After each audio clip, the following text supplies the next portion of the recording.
The state premier's top bureaucrat will investigate allegations of private email use by her government. It comes after Energy Minister Mark Bailey admitted receiving work-related emails to his Yahoo account, which he has now deleted. The opposition says the practice is widespread in government, as Leonie Mellor explains. One day back and straight at it again. It's almost like the Oscars last night. She pulls out the envelope and it's got the wrong name in it. Where are they? They're living in La La Land, Mr. Speaker. The jibe was over jobs. And even when they get the right envelope, what have they got? They've only got moonlight. But Tim Nicholls too has been making a name for himself. Let's run through the dirt bike kid, Mr. Speaker. The leader of the opposition wanting desperately to be a redhead.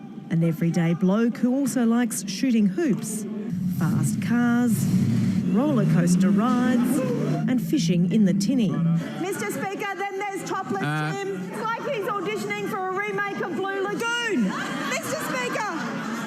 But the opposition turned the spotlight on Energy Minister Mark Bailey for deleting his private Yahoo account after revelations he'd reportedly used it to correspond with union bosses over a $13 billion superannuation fund merger. Will the Premier direct the member for Yurong-Pili to reactivate his Yahoo account so that any official documents can be archived in accordance with the law? If the law says that he must retrieve those emails, he must retrieve those emails, pure and simple. But Mr Bailey said he had no control over who contacted him. It was a private email account. I treated it as a private email account and I deleted it as a private email account, just like all the members here have private email accounts, I'm sure, and that most people.